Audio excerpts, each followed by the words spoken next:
Welcome. Thank you so much for joining us. Wasn't that amazing music? We're here to learn more about it. My name is Robin McNair. I'm the coordinator of Visual and Performing Arts for Santa Ana Unified School District.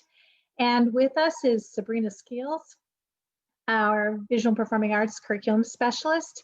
And we're featuring tonight the amazing music coming from Saddleback High School. I'd like to introduce music director, Mr. Sean Knight, who's here to tell us a little bit about what kids have been doing in music during this pandemic time. And let's start off a little bit talking about that, Sean. Please tell us, what were we listening to as we came on tonight's segment? Yeah, so that was the song entitled I Tried by my student Alejandro C. He made it last semester in our concert band / wind ensemble digital music project at Saddleback. Yeah, because at the end of last year, we weren't able to have live concerts, right? So how did you come about with doing it, presenting music in a digital way? So we went to quarantine, I think it was 1 week before our concert was supposed to happen in March. So the music we had been working on since January for festival and everything, it just, right out. So we had to kind of find new solutions to give our chance for our kids to have a concert. And so I came across searching one night for online digital music stuff that would work on any device. I came across Soundtrap and I played around with it a little bit over the weekend, and we decided to do a project over it. So we started with what we call a loop project.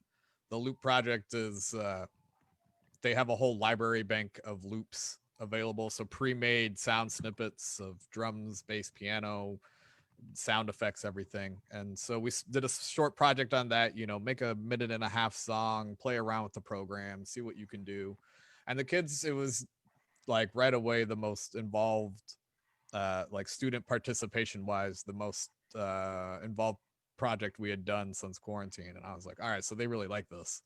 And so we had them write out full songs from, I think we did 1.5 to 3 minutes max, a full project. And then we hosted on live stream. I live streamed it from my computer.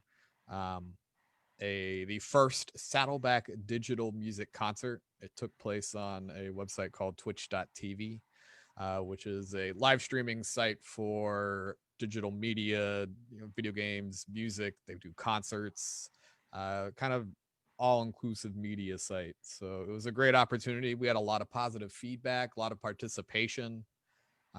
It was really, really great experience. And from the feedback I got from the students, they all really enjoyed the project and everything with it. So what we have projected here on the screen too is you have another concert coming up, right? Yeah, so we're trying it again in November 17th. Should be our first one. We're going to be doing the second digital music concert. As you can see, the website's down below, the twitch.tv / Saddleback HS Music.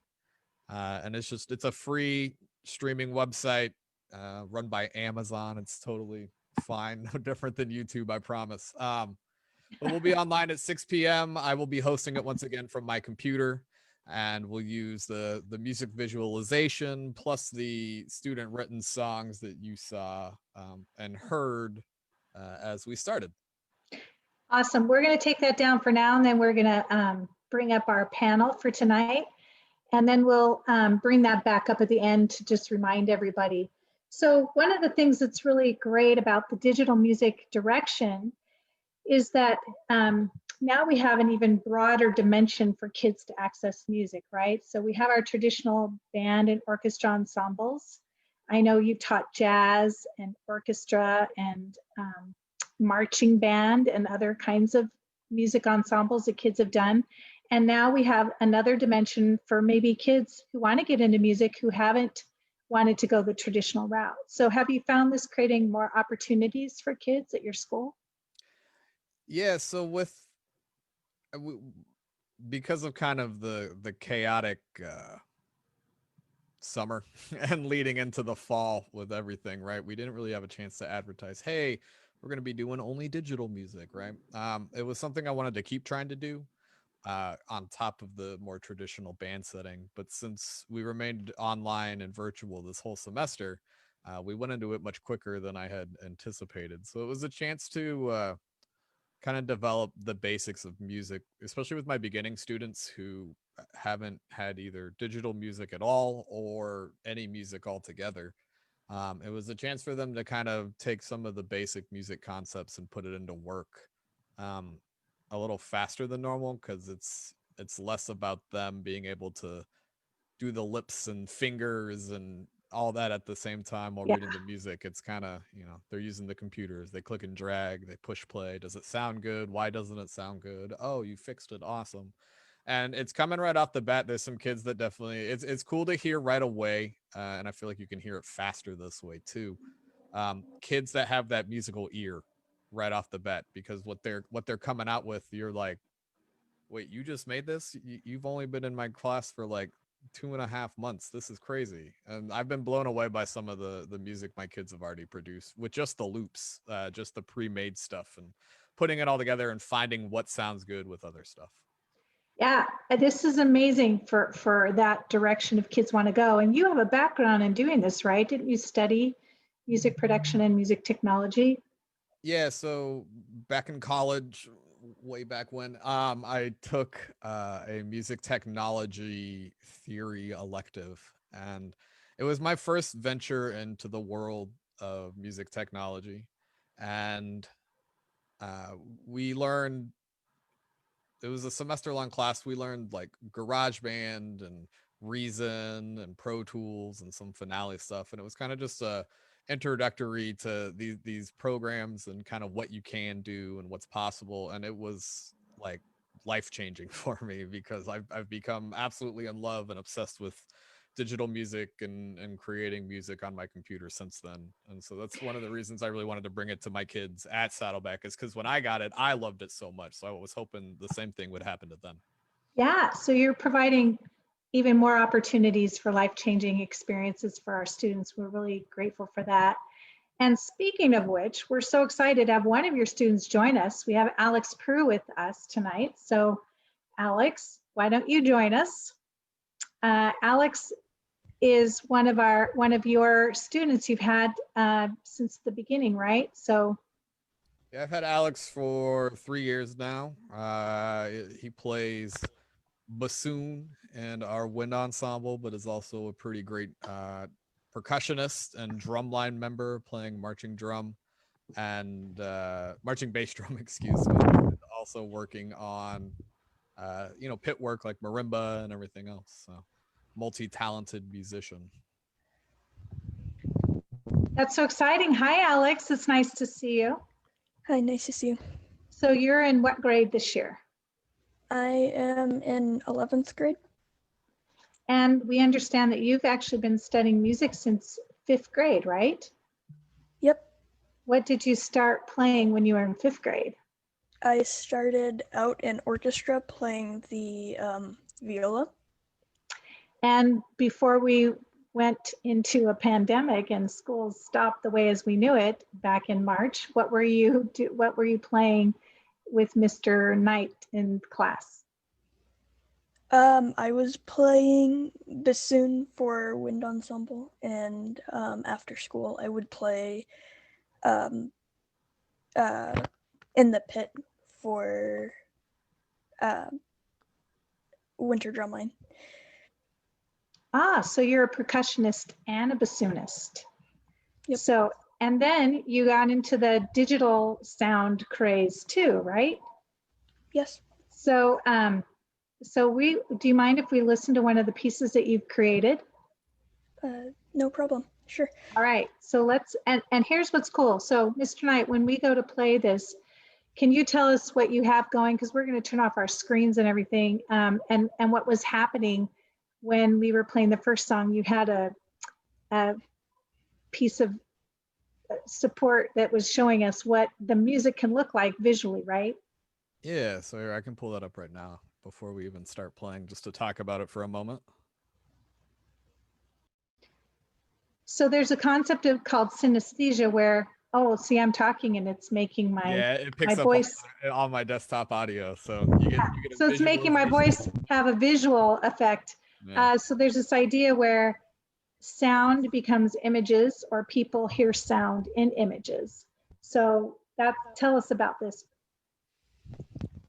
I mean, I guess it's just a basic music visualizer program that just takes whatever my computer is hearing, which is why it pops up when anyone but me talks, um, and just turns it into the visualization of it on the waves. And it has a couple scenes and options in it.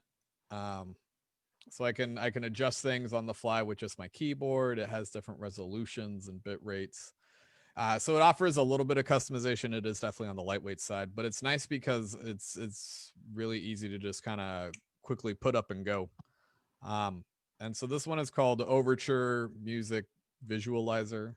There's some much more complicated ones, but I like this one for its simplicity. And so, And this is cool though. This is another dimension of what kids can put to their music too. So, and I've seen actually concerts where artists have put visualizations to their music. So let's hear Alex's piece and then we'll carry on the other side.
Wow.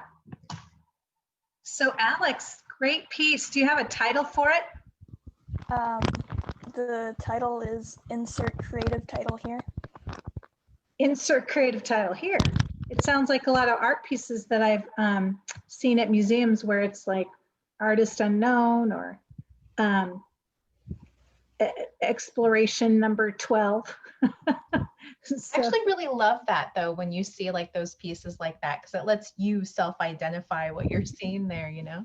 Exactly. It leaves so much room for interpretation because I'm sure I had my own experience based on the meaning I'm trying to make out of it, what I know and understand. But tell us, Alex, we want to know what was going on in your mind when you were creating that piece. I was definitely thinking about a video game level when I was making it, trying to make it as sound as much as a video game as I possibly could. To make it just feel like you were playing a video game while you hear it. I definitely feel that. I hear that a lot in my house. The video game. Sabrina has young boys at home. You know what's fascinating about it too, Alex? An interesting dynamic is video games are huge. I think there's more and more people at home playing them now, right? Because we have to be quarantined or more isolated. And that's a huge industry to get into, is writing music for video games. Do you see this as something you would like to pursue? Maybe. I do find it interesting and I find it a lot of fun. And I think another thing that's big too has been the phones as well, like games for phones. I mean, there's a total market on that, on some of the throwbacks that you would see as well. Oh my gosh, yeah. So I'm gonna tell a little secret about myself. I actually sometimes play like Candy Crush, some of those games on my phone, and that kind of sounds like some of the music that I hear when I'm winning. So yeah, it's definitely a possibility to develop. So yeah, what other kinds of music would you like to write now that you're in the writing business, Alex? I'm not really sure. I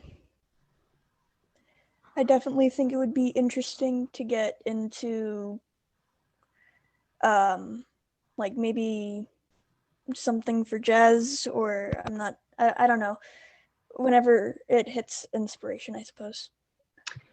And you're a junior in high school. You got lots of time and opportunities. Are you continuing to write music in Mr. Knight's class this year, or is that part of what you guys are studying? Yeah, right now we're working on a project of writing another song. What's the inspiration for that project?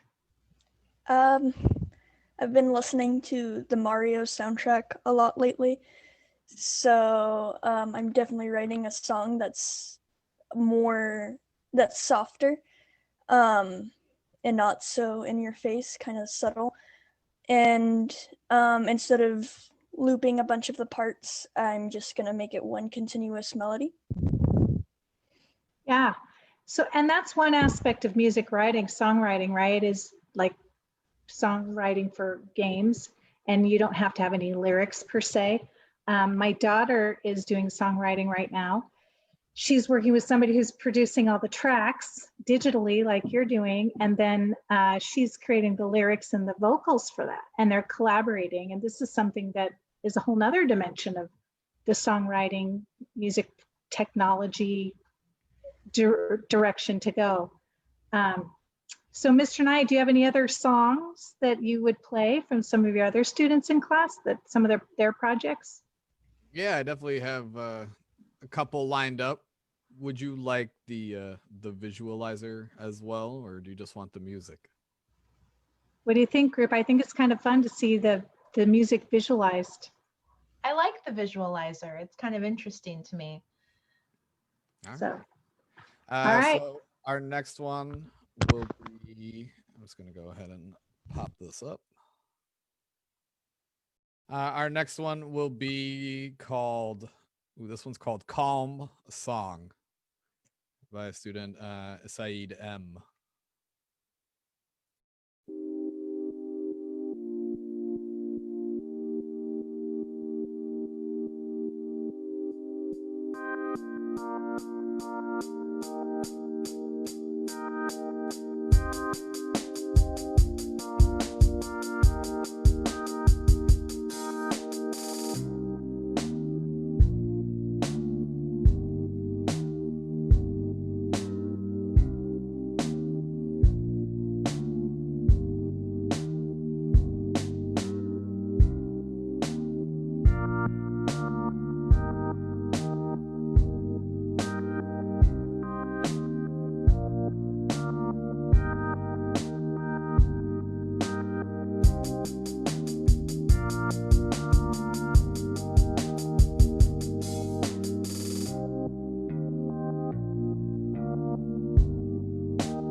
So speaking of visuals, I think our young artist, Alex,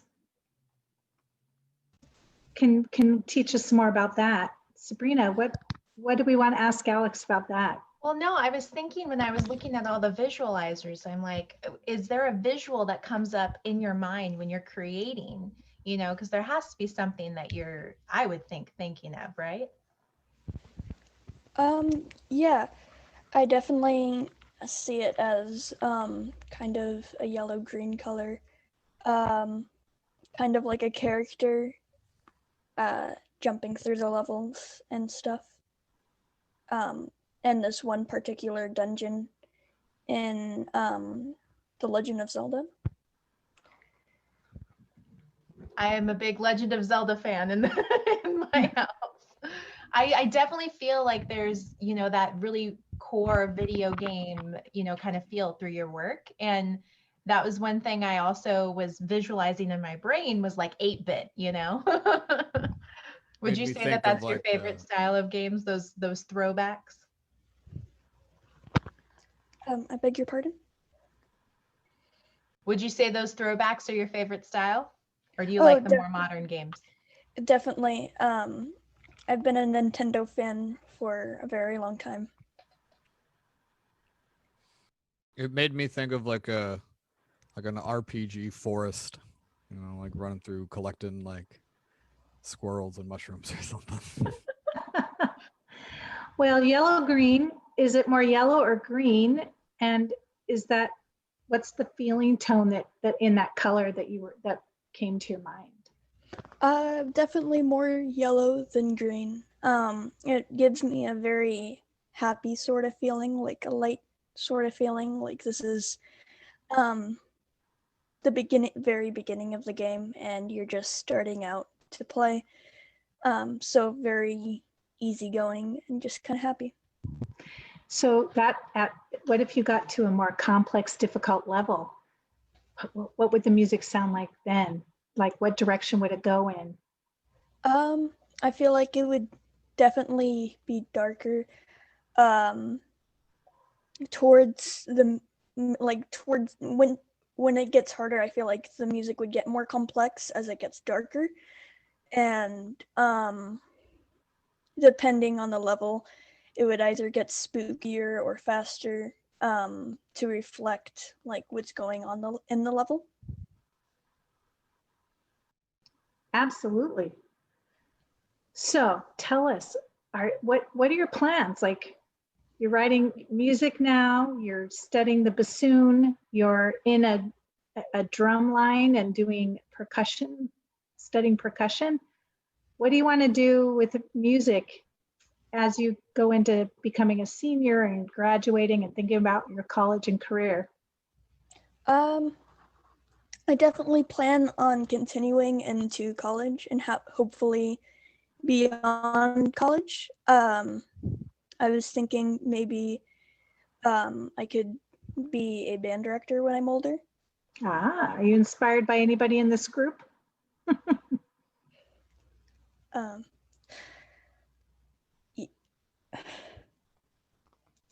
Sorry, I didn't mean to put you on the spot.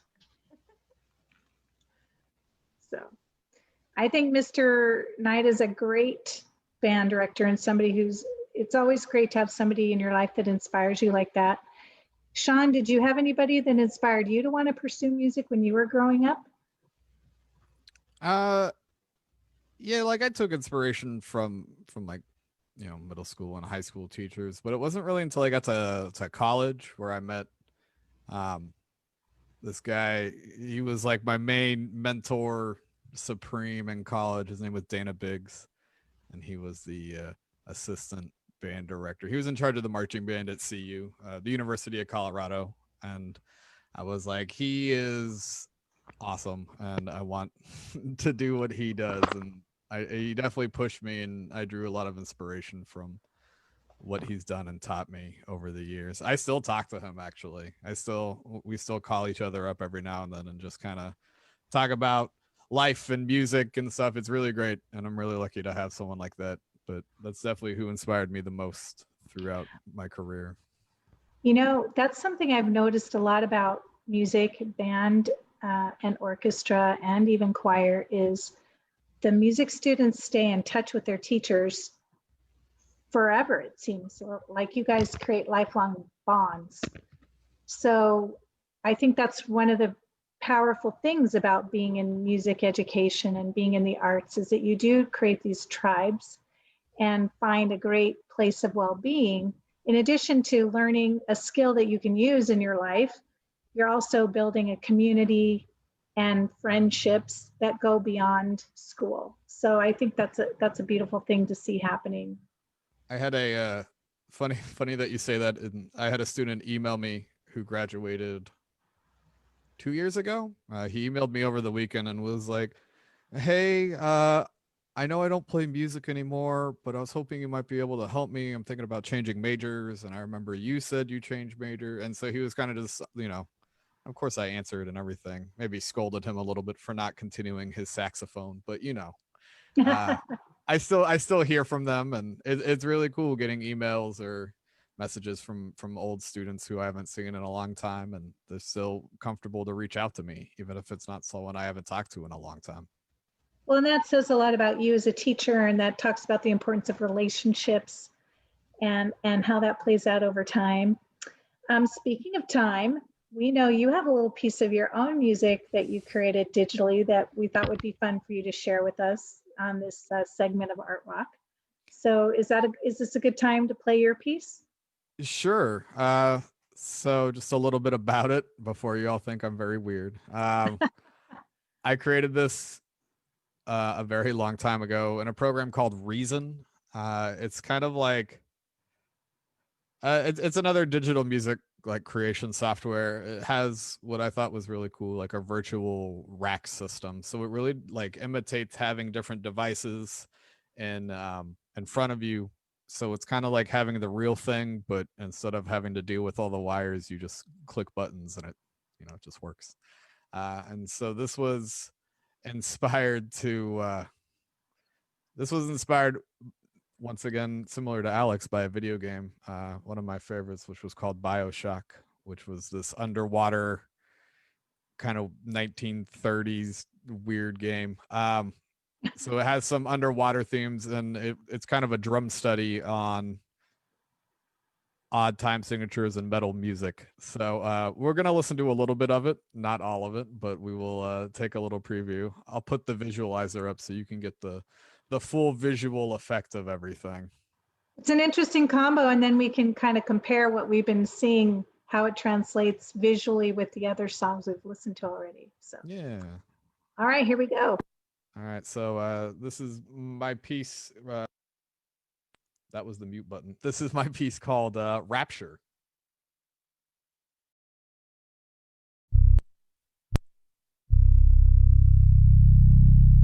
A man has a choice. I chose the impossible.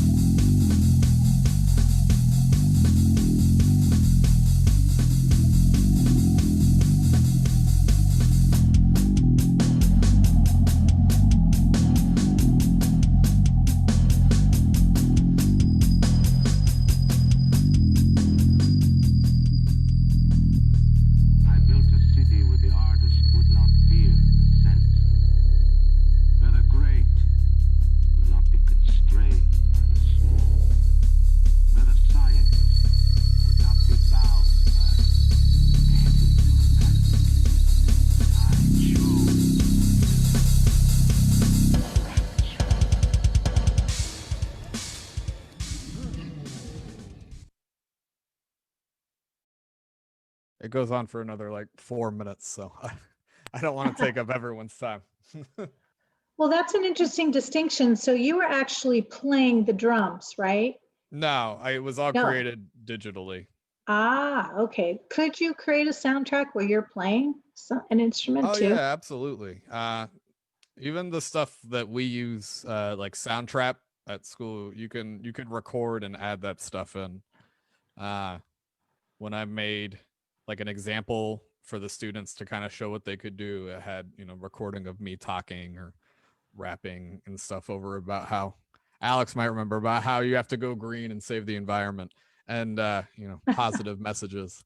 And it makes it really easy to add your own playing and stuff. And it can record, like I have, you know, various audio devices plugged into my computer, and it's great because it can pull directly from them as opposed to just being able to pull from like only your default microphone and everything. So it does offer some options even for such a basic program, which is one of the things I really like about Soundtrap. Is it's a nice bridge between super beginner to maybe a standard affair, which I think is really good for high school students without being too overwhelming.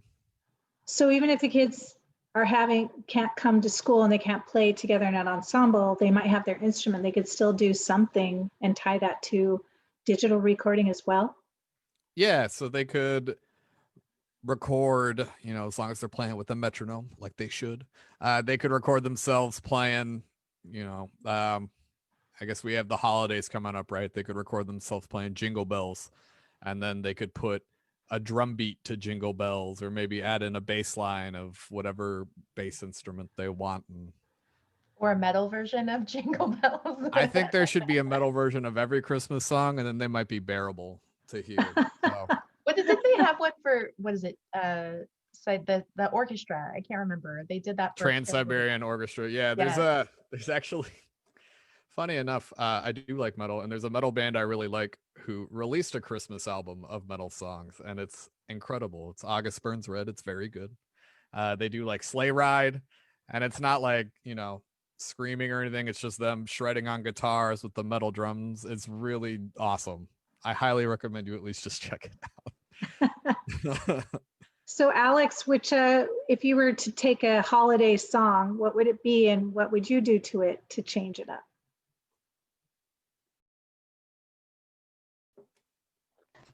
I would probably take can't remember what it's called. All I Want for Christmas. Ah, yeah. The Mariah Carey one, right?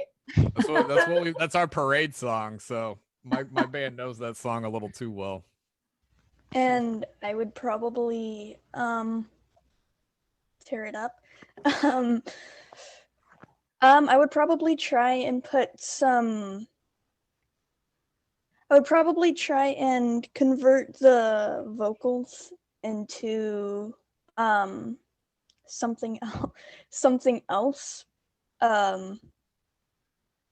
Mostly because I cannot stand Christmas music.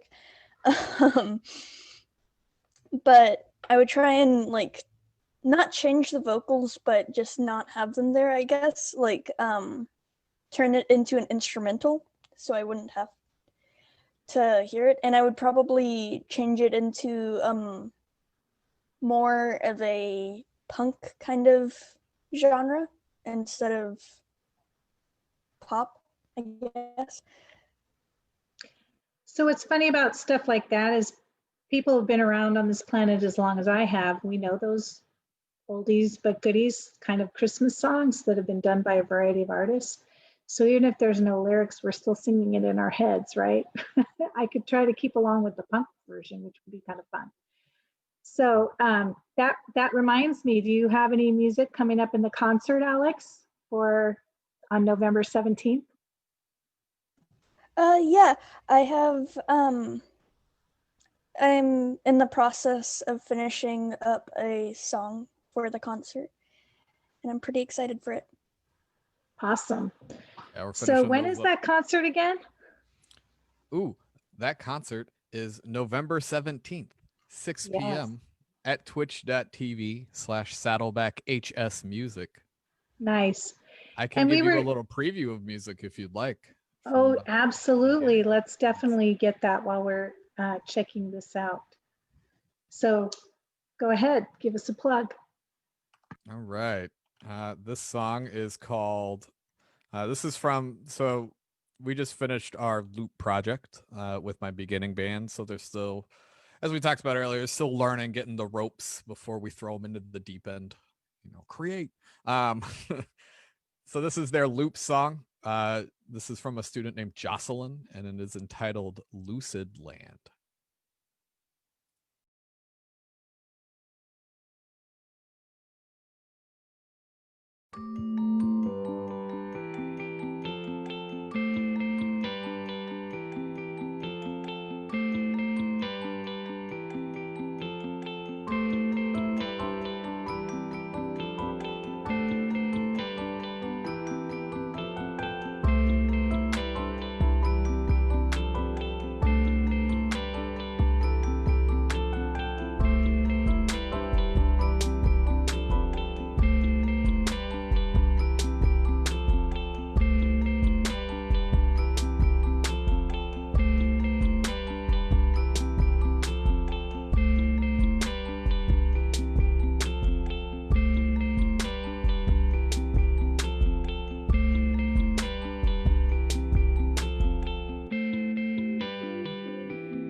All right. I really like that one. It feels like you're flying through like your dreams. I don't know. That's the visual I get right off the bat. That was super lovely. And I'm really excited about the concert for a night of just sitting back. Are you going to put the visualizer on it, all the concert? Yeah, so because of just the sheer amount of songs that the concert will contain, right? Because we try and get every student to write one song. How it works is we start the live stream up, and the only thing you're going to see, you don't even have to see my face. It's just going to be the visualizer the whole time. I'm going to hit play. I'm going to say who it is, name of the song, right? So this song is Jocelyn C's Lucid Land. And then I would play the song and then move on to the next one. So you get, it's like listening to the radio, basically. Saddleback digital radio.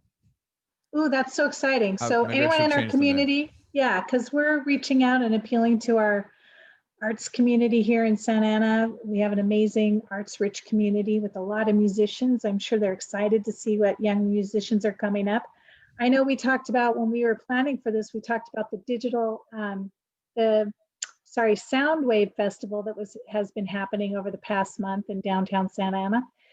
And I love that we have young musicians coming up that can plug into the sound scene in Santa Ana and our community here. So thanks to all of you for tonight, for being on this. Thanks, Alex. We love hearing about what you're doing, and we hope to follow your work. Sean, thanks for leading such an amazing program and the work that you're doing with the kids in our wonderful schools there at Saddleback. And thanks, Sabrina, for being here to support and all the knowledge you bring about video games.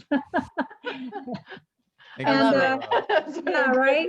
This is so good. And here we go. Here's what you can look forward to on November 17th, starting at 6 o'clock. You can have a whole lovely evening of music filling your home. So we hope that you will tune in and join the students at Saddleback. Free of charge. Free of charge, yeah. And we thank you for supporting SAUSD Arts. And thank you for joining us here tonight. And we look forward to seeing you next time on the first Saturday in December. So take care, everybody. Thank you. Bye. Have a great